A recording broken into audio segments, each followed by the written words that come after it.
of let's start from the beginning. So Rupert Lowe, he did a newspaper interview, and in this newspaper interview, bearing in mind they're a very young party, they only have 5 MPs, right?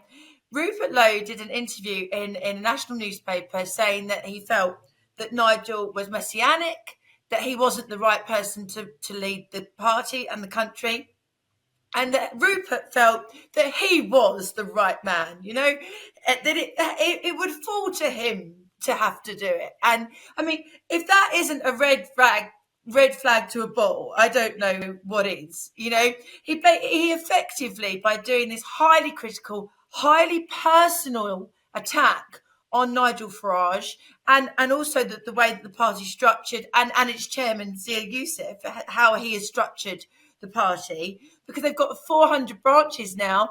Last year they had precisely 0. So the work that's gone in is extraordinary. But anyway, and then it all blew up. Then it all came out that he was being investigated, that there'd been complaints in his department about from 2 women to do with things that had gone on in the office. I'm not sure of the exact details.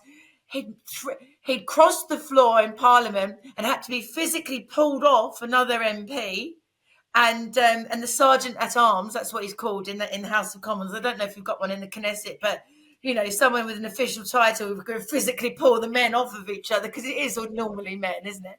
And he had to be physically pulled off this guy, and then it turns out that he threatened violence not only to Lee Anderson, which is another Reform MP, but also to Zia Youssef, who's the chairman also.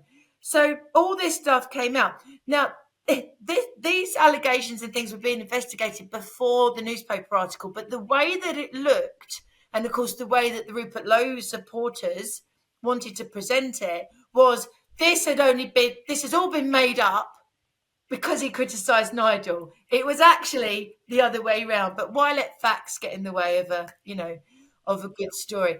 And then it went crazy, absolutely crazy. I mean, there was I don't know if you remember, but have you heard of Charles Saatchi, the big advertising guru? Have you heard of him? No. Okay. Well, he was married to this very famous lady in the UK, and when they got divorced, it was a big story. You're either Team Saatchi or Team Nigella, and it was all like that, and it was all crazy.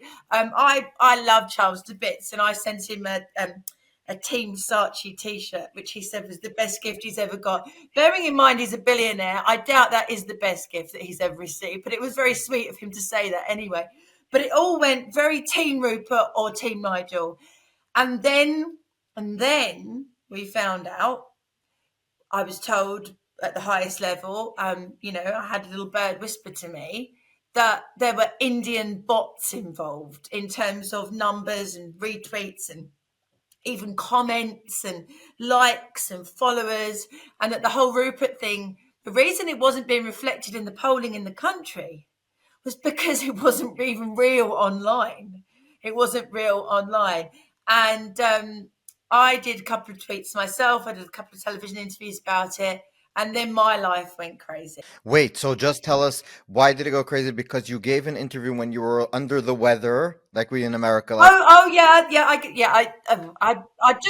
I just got back from Belize. Now I don't know if you know how far away Belize is from England, but it was 4 flights to get to where I was going, and I only stayed for 5 days. So it was so I wasn't at my best. So I had allegations that she's been drinking and all of that, but the worst thing wasn't that. That's fine. The worst thing was just the really, really highly personal stuff, because these new AI bots are really clever. So say for example you have 20 comments, and they're saying that I don't want to use bad language because you're such a lovely man. They were using the C word and the S word. No, I'm not going to.